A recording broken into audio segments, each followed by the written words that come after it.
Happy full moon in Taurus. My loves, welcome in. I don't know about you, but I have been hearing from so many people who are close to me, like close friends and family, how the current cosmic energies and the planetary alignments have already been triggering, glimmering, and transforming so many different aspects of their lives already these past few days. Now, I know that we've had a lot with Samhain, the Celtic New Year, so many energies that have been happening already, but I just cannot believe how potent this energy has already been. So the current full moon in Taurus is peaking at 8:19 a.m. Eastern Standard Time today.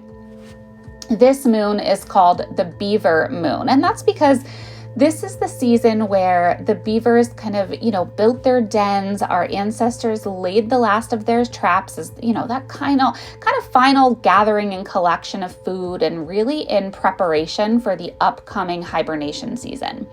So it can bring this kind of quiet sense of urgency for preparation, but it is also very steady and grounded, just like the Taurus. So this is about really preparing with patience and trusting that what we have is already enough, that everything we all have inside of us is everything we already need, and having faith that we have everything we need to endure the season ahead.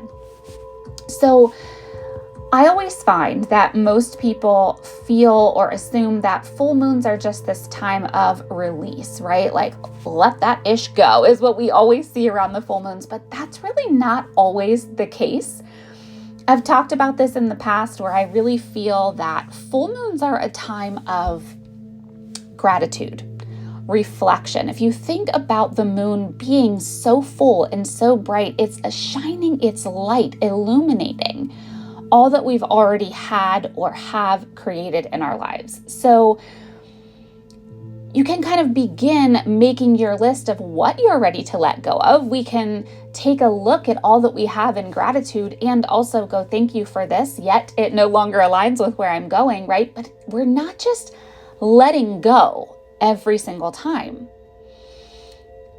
This moon is really about the old kind of being shaken and burned away as the new is being anchored in. This moon is one that people are very familiar with, where we are releasing and shedding and opening up and creating the space for the new to come in. And what I'm noticing is that this moon can bring, let's call it a clash, right? Clashing heads between what kind of sits inside your comfort zone, right? Those mundane routines that you know that you're tired of, and what your purpose is calling you towards. Those bold, fiery steps that you're not quite sure you're ready to take. You know you need to take them, but you're just not quite there. Taurus is an earth sign. Okay, so earth signs are all about being grounded, stable, in the present moment.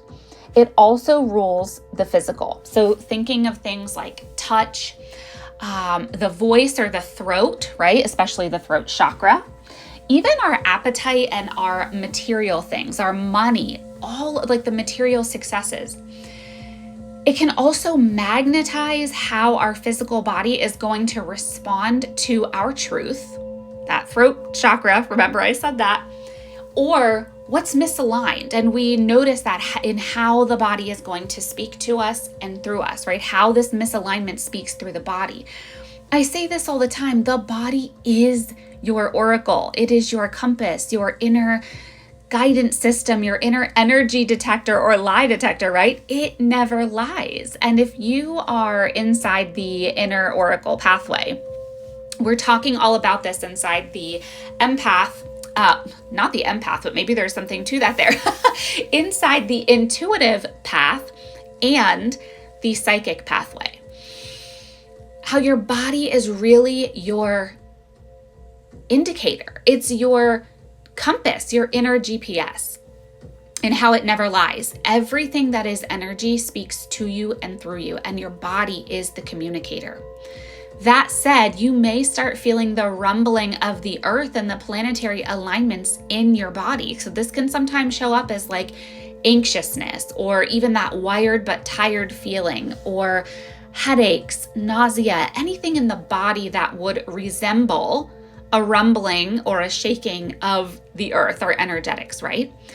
You may also see this in your external daily life through your relationships, jobs, environments, and even through communication. Mercury retrograde is starting this coming week. We are in that pre-shadow phase right now that begins on the 9th. Today is the 5th. We are in the pre-shadow phase, so you can start to feel the rumblings in your communications, in your conversations, in your technology. So don't be alarmed by all of that, and just know that this is here to support you. I always like to say that Mercury retrogrades of any kind, there's nothing to be feared. Truly, it's an opportunity for us to stand in our power, to gain our power back and say, this is coming up because it's not in alignment with me. Maybe this, redirection is for protection. These are the times of year and the times of the cosmic and planetary alignments where we get to reflect and refine. And speaking of that, Mars has also entered Sagittarius this week, okay? This is the time for us as a collective to aim a bit higher now, right? Like shoot for the stars, or what is that saying? Shoot for the moon, and even if you don't land, you're gonna land somewhere among the stars, or I don't know, don't quote me. I'm not a poet here, but that's what this energy is all about. And then Mars entering Sagittarius just supports us with that this week. It's a time for us to own and shape our power, anchoring into our true self-worth. And guys, I'm not talking about power that is loud and overly performative for attention or authoritative, or I'm the boss and I said so, right? I'm not talking about that kind of power. I'm talking about the power that is grounded, calm, the kind that can diffuse a collapse, right? And instead strategizing and unfolding. I always kind of describe it like this. Like, think of a game of Jenga, okay? The difference between that calm, intentional, very strategic removal of each of the individual blocks in that tower versus that unexpected, chaotic crumbling of the entire tower coming crashing down on the table, right? It shows us that the calm, the still, the quiet is not weak. In fact, that is the grounded and anchored power. When we try to get too loud, when we get shaky, when we get too ahead of ourselves, the entire thing can come crumbling down. So this season, this moon, this is about choosing softness as your superpower.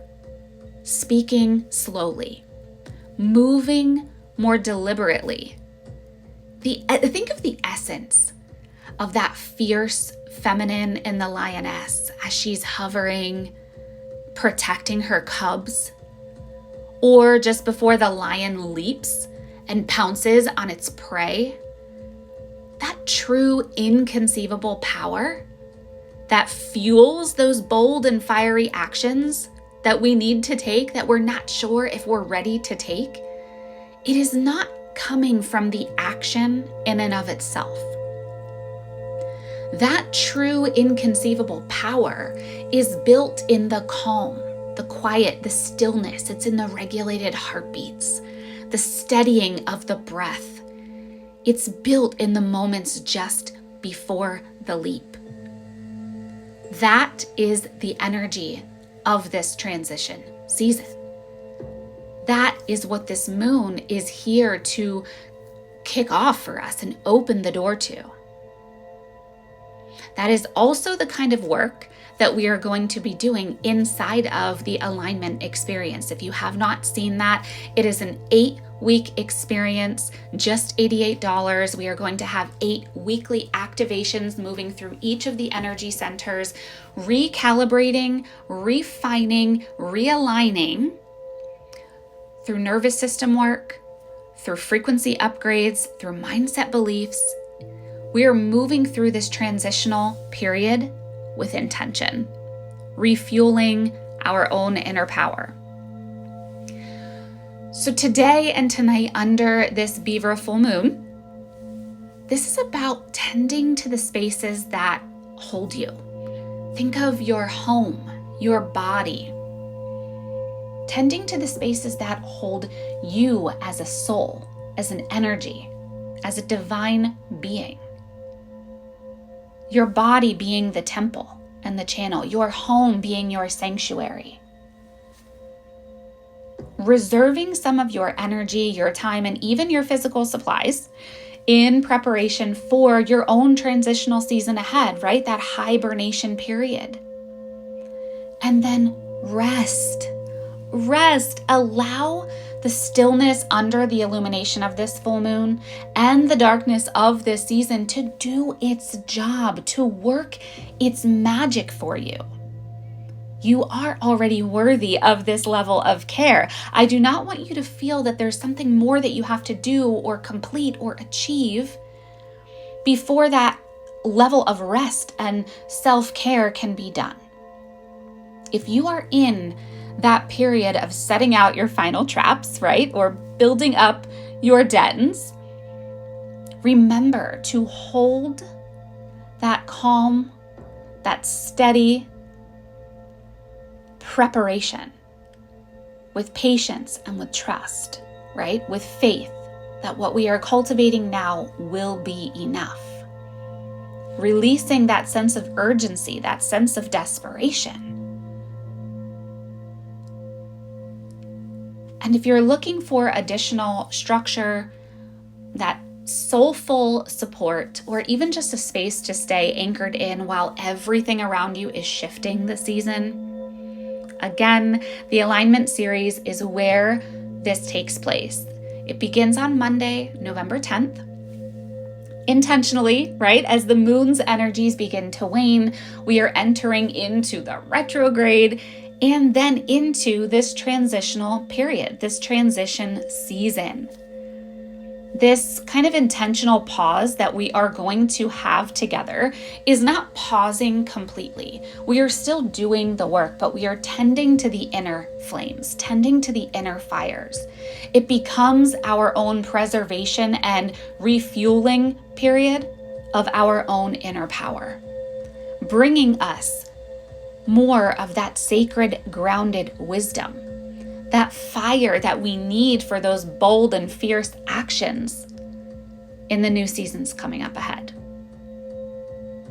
I am sending you so many full moon, transitional, fall season blessings, my love, and I hope to see you inside the alignment experience.